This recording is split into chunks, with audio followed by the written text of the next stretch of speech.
You hear me? Yeah, I hear you, Yeah. man. All right, word. Was good. Word, man. Well, thank you for joining us. We're really happy to have you. Oh, likewise. Thank you for having me. Appreciate y'all reaching out.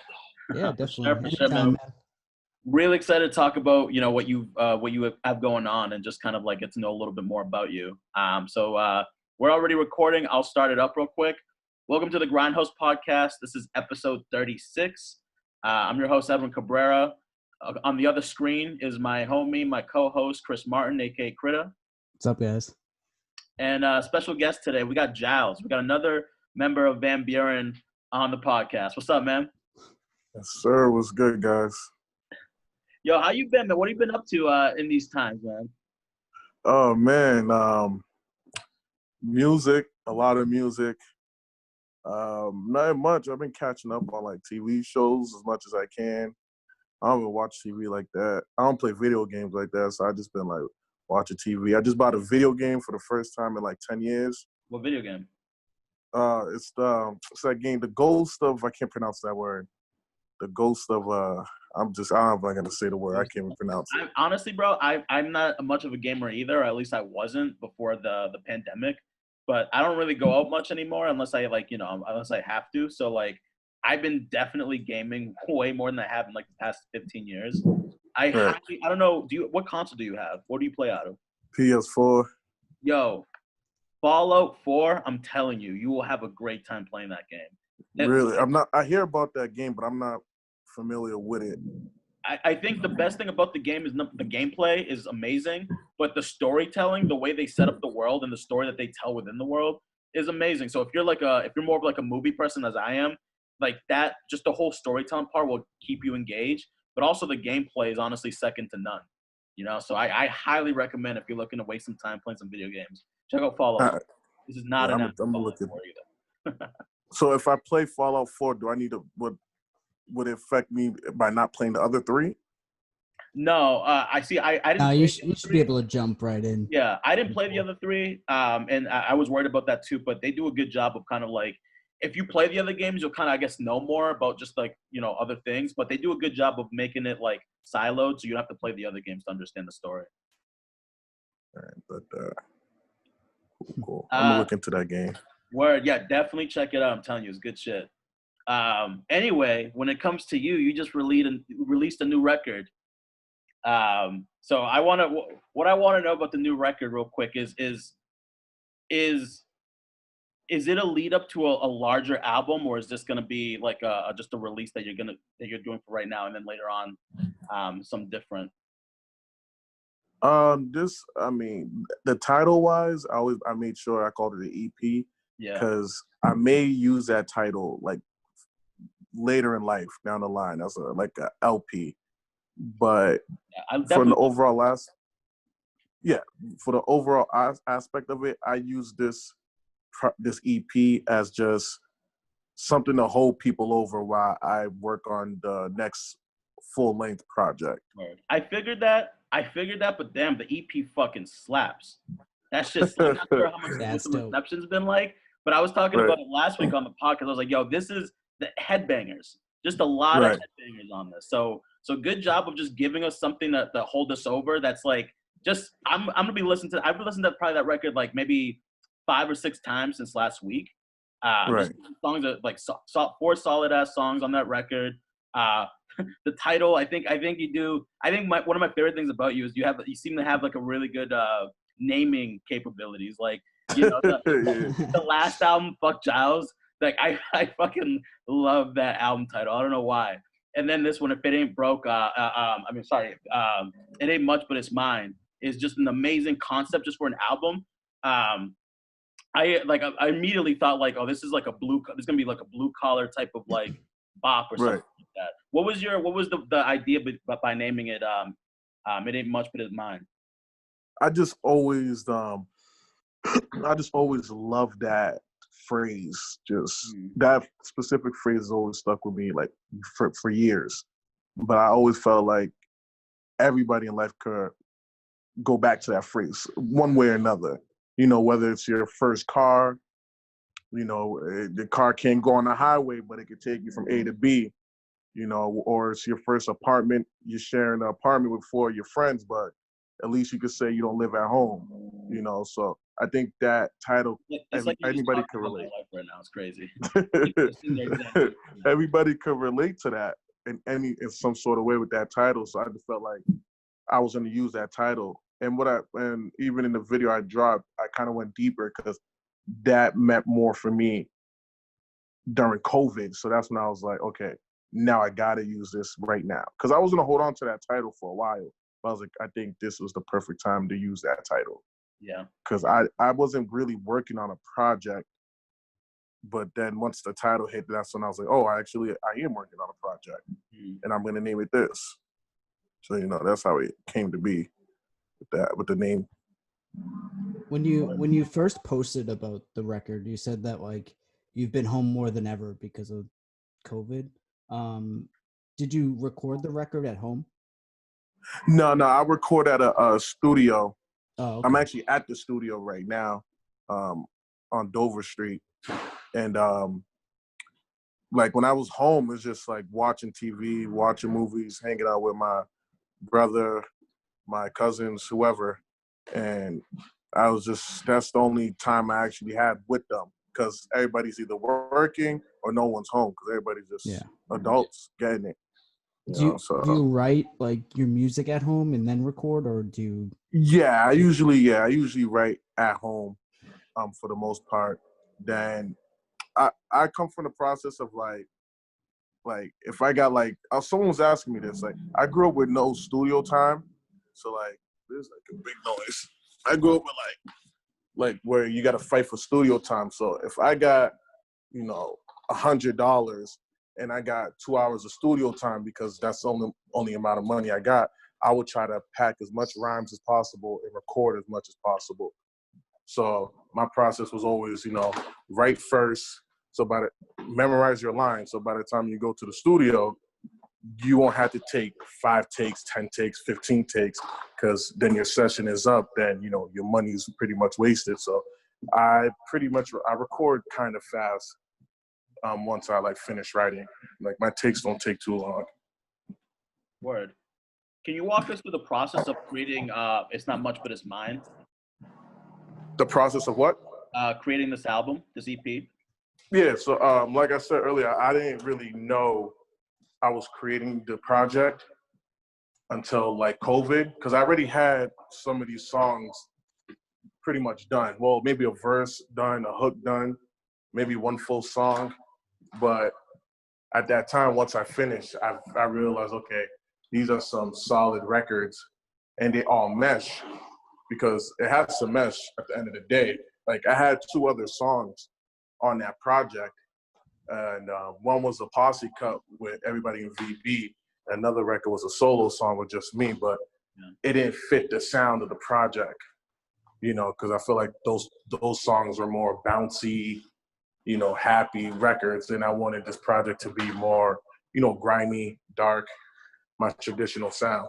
Yeah. So just the process of me writing it probably took, the earliest rap was probably in November, but I didn't really work on it until like maybe June. June's when I really locked in on it. Oh, wow. May, June. Yeah. It's 4 songs. Well, 4 rap songs. So. Yeah. Yeah. But those songs, yeah, like I said, bangers. And I'm really happy to see you working with Millyz. That was dope. It was dope to see you 2 on the record together. Yeah. Millyz, he's a homie. I actually knew him because I don't know if you know, but when I used to blog for One Van, this blogging website I had, we interviewed him back in the day. So I always, you know, kept some form of relationship with him from a distance. And I wouldn't say me and him are the best of friends, but when we see each other, we acknowledge each other. And he was already familiar with my raps. So just me reaching out to him was just pretty much easy, because, you know, he respects my pen. So he was like, yeah, I got you. As a blogger, it's really cool that you just mentioned that. As a blogger, do you feel like I'm not sure. I want to figure out more, and I'll ask you more about like the roles within Van Buren and what your role within that team is. But even before that, do you think that just being like having that background of blogging like sort of helped you understand, you know, the rollout, the marketing aspect of it? Because I feel like you guys at Van Buren do that very, very well, especially on social media. You guys do that very well. Yeah. For me, it made me realize, because like them, like, you know, certain things like with the marketing, because certain artists, when we was doing One Van, not only did we had local artists, but we had people outside of Massachusetts. So you learn things like how to write a professional email, press kits, how a rollout should be traditionally, stuff like that. But also with VB, we're students of the game.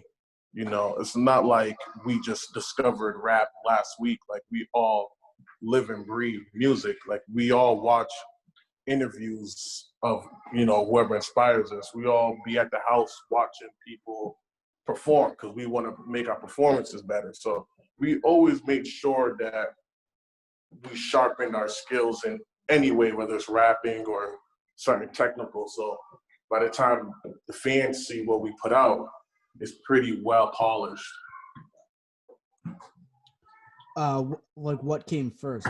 Did you start blogging and then rap, or did you rap and then start blogging? No, well, I used to write in high school. Well, I rapped in high school, but I didn't really put nothing out. It was just more like I'll write some stuff, but nothing really came out. A couple SoundCloud songs, nothing crazy. Yeah. So this was back in high school, but I was blogging first for the most part. Then watching Felix, like, I'm pretty sure y'all familiar with Lord Felix, watching him kind of like gain a little buzz. And Luke Bars, you know, rapping, gaining a little buzz. That made me take it more serious. Because, you know, it was more like, you know, if they're going to do it, why not me? Yeah, for sure. When did that buzz start coming? When did you see that buzz bubbling? Because how long have you guys been a collective? And when did the payoff started coming up? When you see the fan base sort of growing, people start getting behind you, the followers on Instagram start building up. When did you really start seeing that buzz? For me or for the group? For the group, and then for you. Okay, well, I don't know what they would say, but in my opinion, that's a good question. So Felix dropped in Bloom. Well, me and Luke dropped Two Sides in January of 2019, right? Then Felix dropped in Bloom the following month. So we was gaining a little traction.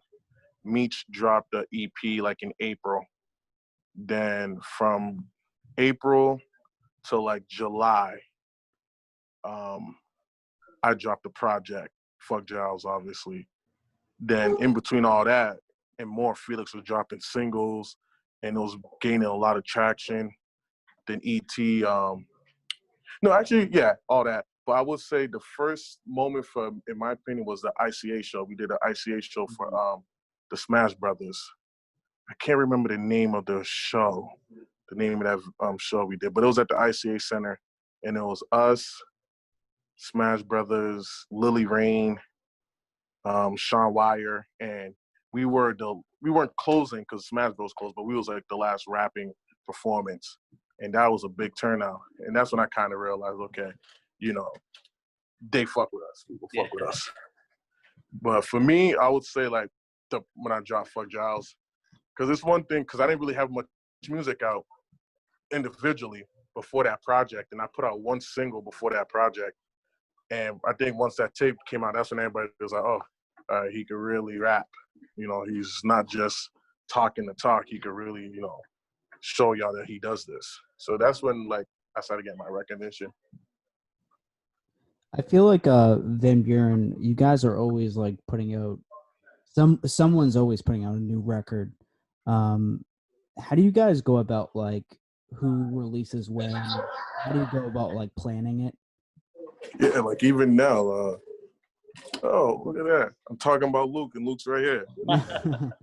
Yo, what up, Luke? What's up, Luke? How you doing, man? Good, bro. Oh, yeah, you doing an interview? Yeah. Yeah. I got you. What's good with y'all, man?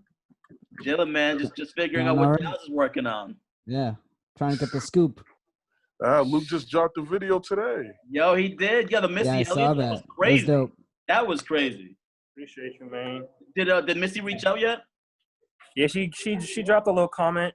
Oh yeah. Oh dude. My heart dropped. I was at Subway getting ready to order a sandwich. I look at my phone. I just walked out. Yo, I'm just trying to order a footlong.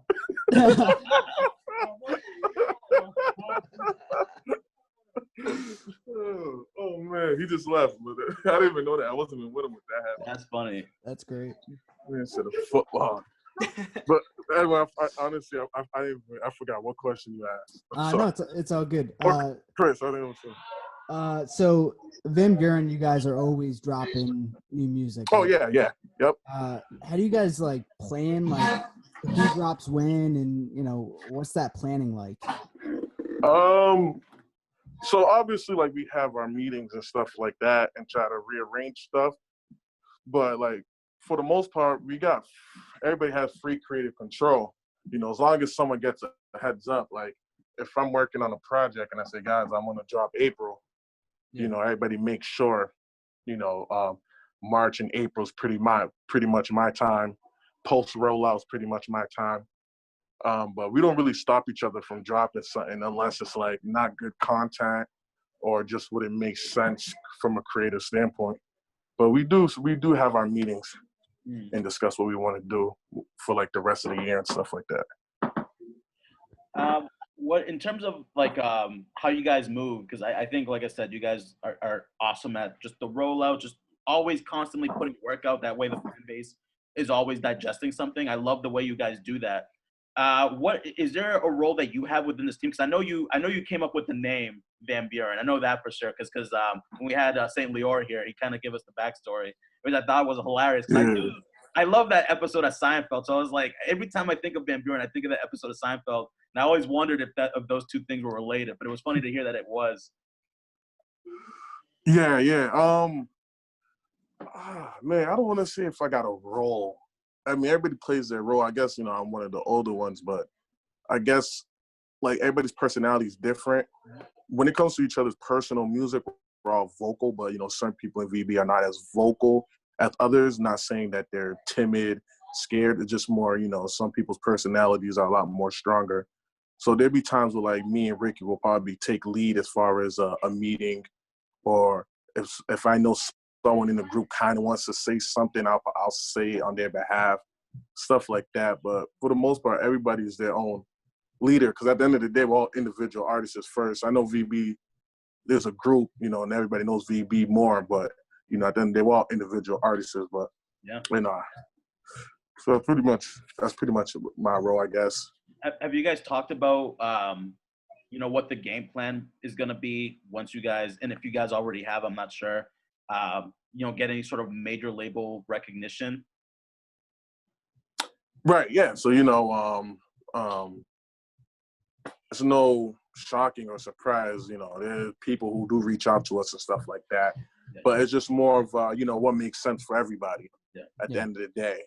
I think, me personally, I believe that the time we're going is at the way we're going right now is at a slow, moderate pace, but it's getting there. Obviously it's not overnight. So I think now it's just a matter of, okay, if we were to, sign or, a distribution deal or whatever, how does it benefit everybody? What's the end goal with it? So that's where we're at right now, honestly. It's just a matter of what do we want as not only as individuals, but as a group, because there's 5 rappers in VB. So, someone's plan may be different than the next man's. Yeah. Do you think there'll ever be like a Van Buren like group like album? Oh yeah, that'd be fire. Yeah. I'm just trying to like make it happen. Yeah. Listen, man. Bro, when people say like COVID messed a lot of things up, COVID definitely messed that one up. I tell you that right now. Like, a lot of people talk like that, but it really did. But we have a lot of the thing with us is, like, certain artists is mostly every artist, but some of us like we like our best, in my opinion, our best posse records, even records y'all haven't heard from, are songs that weren't forced. Like, it could be a day where it's like today, where it's just me and Luke are the only rappers here right now. Luke would be like, yo, jump on this record. Then like Meech will come through 2 days from now, we'll play him the records, like, yo, I got a hook for that. Like, those are the times we make our best records. But when someone says, yo, let's record posse cut music, that's when it feels kind of forced, and we're not really like that. Yeah. So like, if a VB album comes, it'll be organic. We wouldn't even know we're working on it until like we're like 4 or 5 songs deep. Like, granted, we got like, no exaggeration, like 20 posse cuts just in the vault, but obviously we would rather give you guys newer music if you was to do a tape. But the tape is inevitable. That's coming. It's just a matter of when, not if. Cool. We'll definitely be looking up for that. Yeah, that's gonna come out when.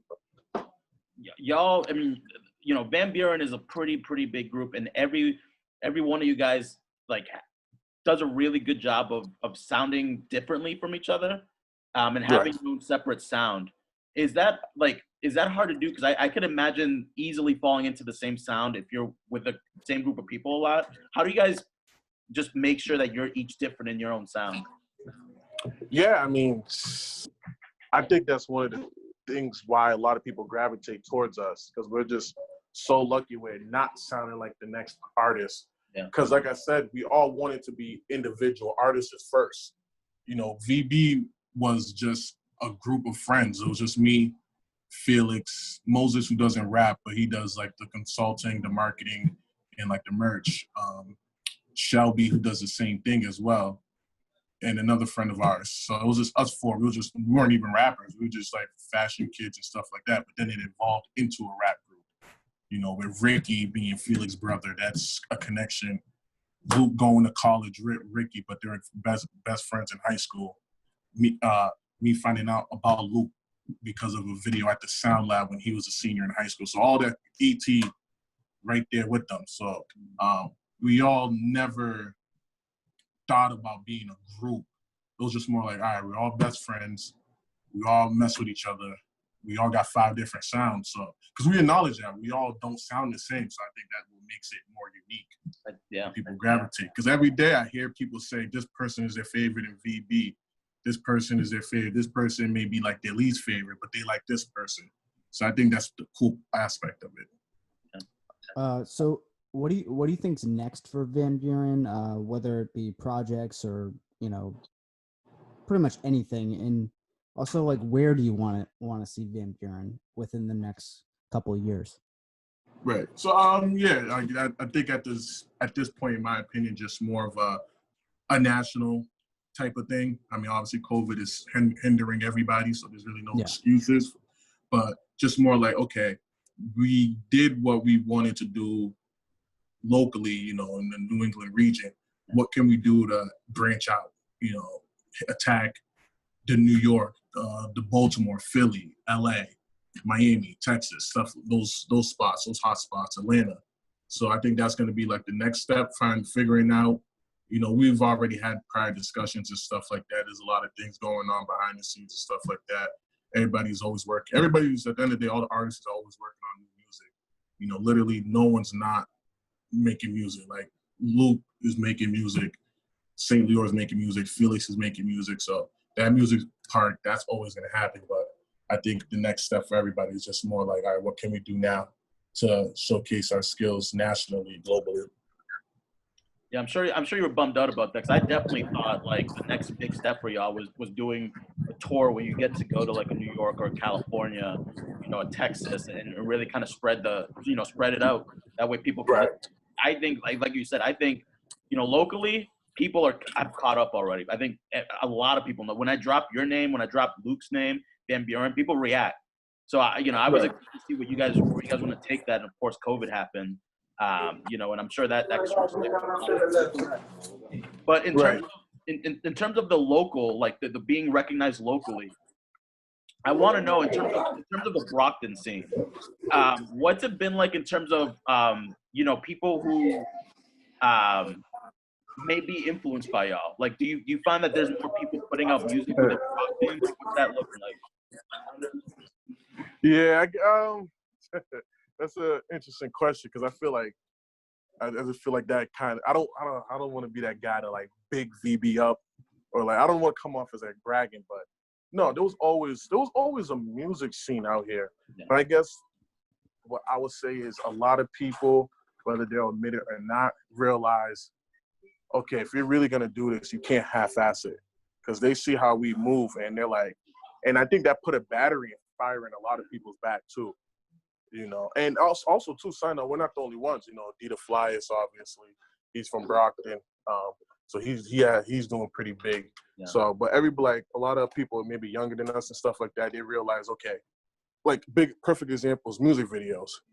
You know, they're starting to realize, okay, I can't spend $200, $300 on a video because you're gonna get $200, $3,000 production. Yeah. You know, you may have to spend twice. Not even maybe. You have to spend twice, triple, 4 times that if you want a great video. So I think that's one thing a lot of people have been figuring out. Social media awareness, especially with Instagram, what content you want to showcase. Good music too, like mixing. A lot of people are starting to realize, okay, you really need a solid engineer to work. So I think we hit that part with Brockton, just make it more professional, basically. Like we're making them realize, all right, we can't half-ass it. We got to really be locked in if we want to take it serious. Do you have any music videos planned for your new record, or you're just not going to do it because of the pandemic? No, I'll still do music videos. Now it's just more of figuring out, like, how can I explain? It's one of those things where, like, I'm one of those people, like, if I'm going to shoot a music video, I want to come up with the idea, but I'm always open to hear ideas. So I think it's just more of because definitely like, oh, well, Stones is going to get shot regardless. Like that record is like getting like discussed as we speak. So I think, but it's just more of the second record I want to do. I might do Ramen. I got an idea for that one. I don't know. Some people like Alibi. I don't know how I feel about Alibi, but there's definitely going to be music videos. Right. I meant to ask this earlier, but who made the beats on the new record? Was it like all one person, or was it? No. There was collection? There's 4 rap songs, 3 producers. The first record was Stones. The first rap song, so track 2, Stones. That's produced by Ricky, T.Y., and MLE. Ricky just sent me the beat one day. I did a verse and a hook, sent it back to Ricky. He's like, yo, this shit's hard. I don't know if y'all familiar with T.Y. and MLE's. Obviously, they both been working with Cousin Stiz since the beginning. Word. You know, T.Y. got multiple Mine records as well. So just him having production on this project means a lot for me. So there was them. I'm drawing a blank. Alibi and Gang. That's from a dude out in Netherlands. I was just searching like on YouTube, but I wasn't grabbing beats with like 20,000, 100,000 views. Those beats had like 500 plays. Yeah. So like when you find a beat with like 500 plays that's been up for like 3 months, they'll gladly let you like take that. Yeah. Type of thing. Then the last record, Ramen, that was the last record I actually did. I actually recorded that like 3-4 days before I like announced the project. I just did that to do it. I kind of regret not putting a third verse on that, but that was from another dude out in LA. He's pretty cool. So I'm gonna work with those producers again. For some reason I'm just drawing a blank right now with the names, but Ricky did the first record, and the other 2 were like out of state people. Word. How'd you develop that that your like the rap voice that you use, which is perfect for like the production that you typically do. It sounds so like angry, but at the same time like just like you're able to like rap so well with that type of voice. But it sounds like you're almost rapping with like a clenched jaw. Like how was like? Have you always been rapping like that? No. Oh shit. Oh. Drop the phone? No, that was an accident. There we go. My fault. That's all good. But that's a good question. I used to just rap, like just rap, right? Before I actually put out. So a lot of people. So the first record I actually put out, the first record I like to say I put out was a song called Money, and that was in like 2017. And even then, I was playing with I was rapping on it. So from like 2017, after I dropped that record, a year and a half went by where I didn't put out music, because I'm one of those people where I need to be perfect. Like, I'm not gonna put on something if I don't truly like it. So within that year and a half, I developed new cadences, new flows. I recorded a bunch of songs that were trash, but within that trash, you find good ones and you narrow it down, or you be like, okay, this one works, you know. And and that's when I dropped a record called Later, and that's when my flow kind of came in. But then I perfected it during Knickknacks, which was on Fuck Jiles. That's when I was like, okay, this is the right. This is what you want.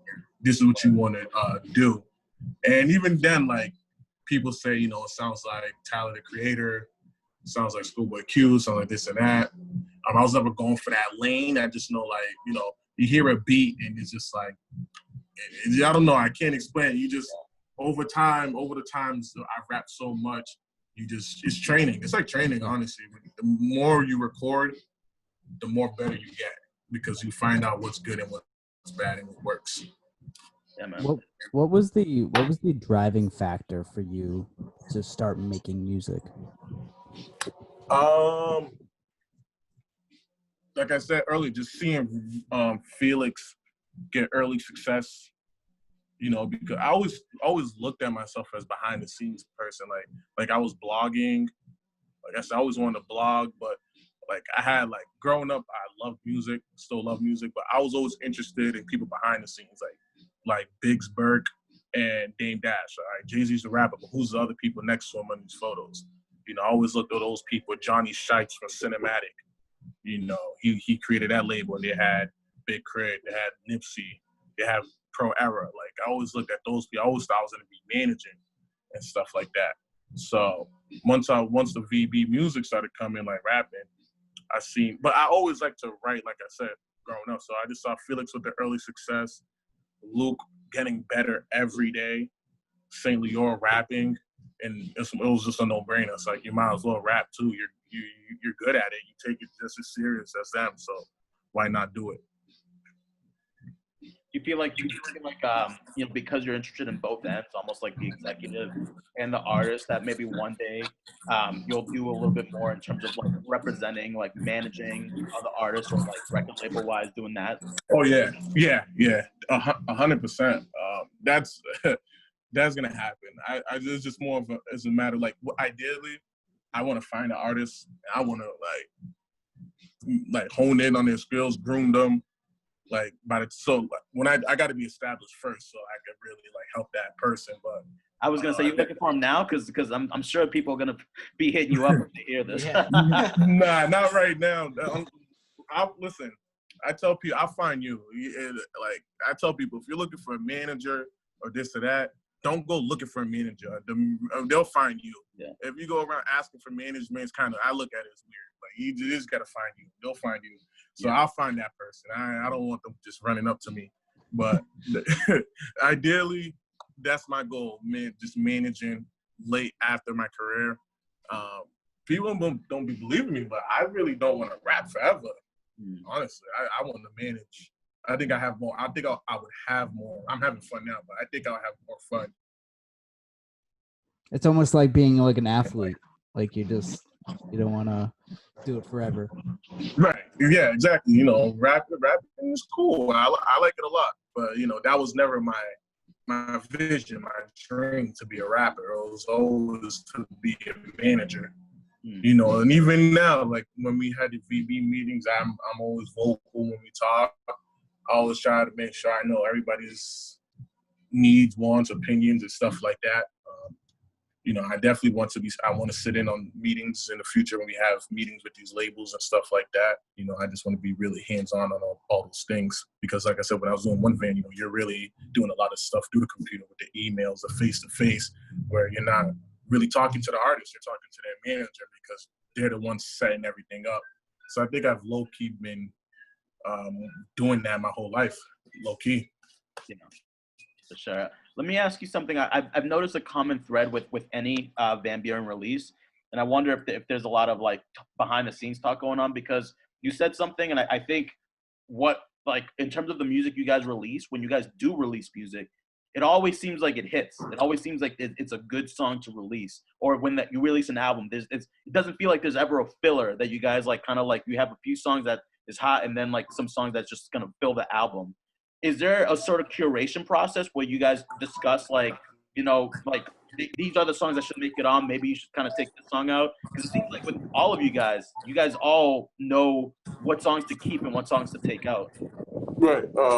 Yeah, we have those conversations, but lucky enough, we all trust ourselves. Where like well, there's been times where someone says, "Yo, add this song on it," but for the most part, everybody kind of ideally trust their music enough. So when we do hear the final product, we have no complaints as far as like that record shouldn't be on it, this and that.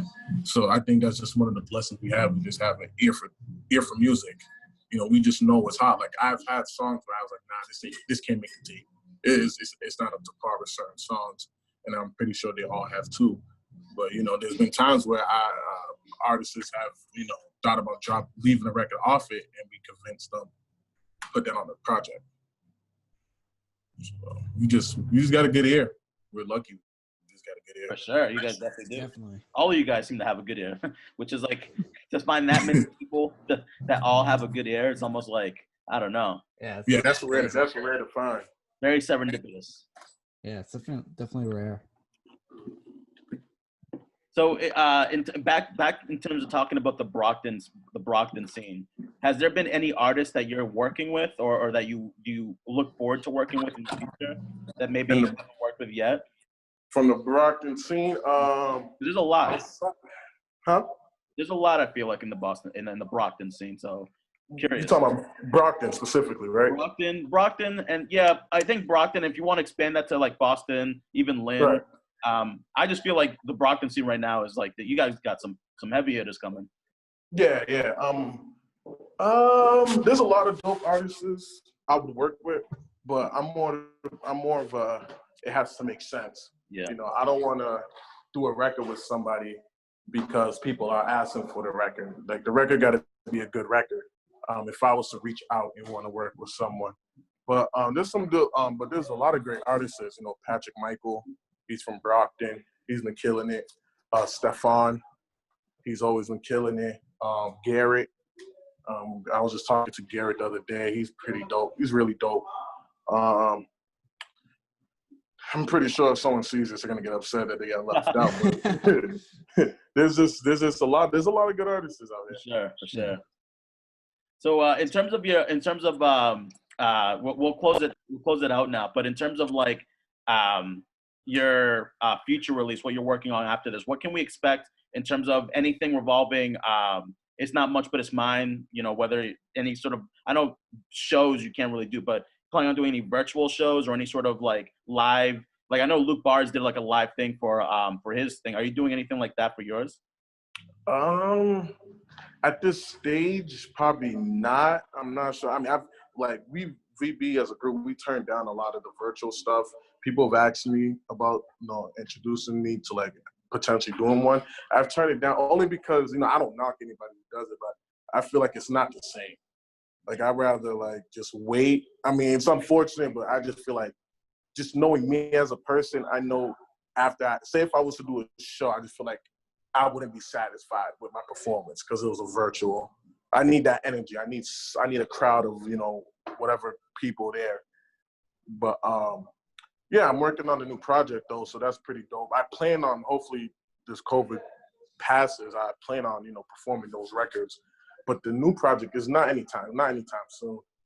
So there's no rush with that. I'm just gonna take my time with that one. Ideally, I got an idea of what the project is gonna be named and the premise of everything. So I'm excited about that. So that one is gonna. Any sort of like little taste of like what's it gonna be about, or kind of like yeah. It'll just old showcase. Like I think like with Fuck Jiles, that showcased like that. I looked at that project as more as an introduction of me, from saying Fuck Jiles from a comedic aspect to the cover art and the lyrics to the gritty. So you get the funny me showcase and the gritty side. Whereas It's Not Much But It's Mine, just showing you know, like we said earlier, just the humbleness, the gratitude. But I feel like I still haven't told y'all about my life journey. So this next project will touch more on family life. This next project will, like I'm really confident in myself. I feel like this next project will be like the one where everybody's like, yo, you really gotta live. Like, don't say you're gonna when you're gonna get the chance to listen to him. Like, stop what you're doing and listen to his music. Like, that's how I'm approaching this real full-length project, because I got so many topics I haven't really scratched the surface of my content yet, in my opinion. So I feel like this next project will do that. I'm looking forward to it, man. Cool. But yeah, man, it ain't much, but it's mine. Definitely check that out right now. Yes. If I'm not mistaken, it's on all streaming platforms, right? Yeah, all streaming platforms. Videos coming soon. Or videos coming soon. So check that out. Jiles, thank you so much for joining us and just talking about yourself and Van Buren. We really appreciate it. Appreciate that, man. Appreciate y'all having me, for real. Anytime, man. Anytime, for sure. Anytime. Looking forward to the next thing. All right, man. All right, guys. Take care, bro. All right, bro.